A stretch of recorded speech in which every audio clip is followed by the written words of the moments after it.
MTMC పరిధిలోని తాడేపల్లి మండలం కుంచెనపల్లి అరవింద స్కూల్లో ఎలక్ట్రీషియన్స్ ప్లంబర్స్ ఆత్మీయ సమావేశం జరిగింది.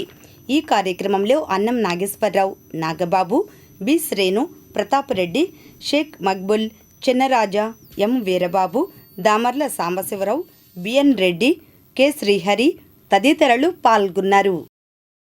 డాక్టర్ ఆకురాతి కోదండ రామయ్య ఆధ్వర్యంలో ఆదివారం మిద్దె సెంటర్లో 306 మొక్కలను ఉచితంగా అందజేశారు. ఈ సందర్భంగా డాక్టర్ ఆకురాతి మాట్లాడారు. మంగళగిరి సిటీ కేబుల్ ప్రేక్ష మహాశయులకు నమస్సుమాంజలి.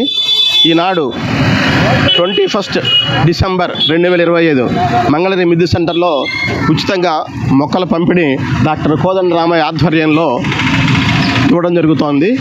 ఇప్పుడు ఇంతకుముందు చాలా మాటలు మనం ముచ్చటించుకున్నాము. పర్యావరణాన్ని మనం పరిరక్షించకపోతే తీవ్రమైనటువంటి పరిణామాలు ఉంటాయి.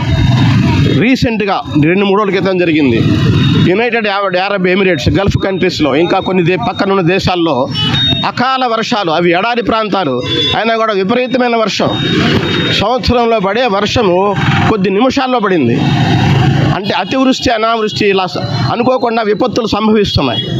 వీటికి కారణం ఏంటంటే మనం పర్యావరణానికి చేస్తున్న హాని చేస్తున్నాం, కానీ మళ్ళీ తిరిగి దానికి ఏమీ చేయట్లేదు. కాబట్టి మనం పర్యావరణాన్ని పరీక్షించుకోవాలి, మొక్కలు నాటాలి, వృక్షాలు చేయాలి, పెంచాలి.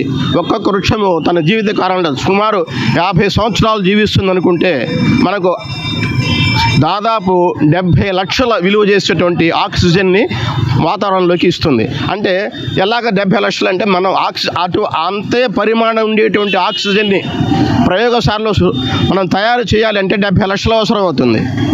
అవి మనకు చెట్లు ఉచితంగా ఇస్తున్నాయి.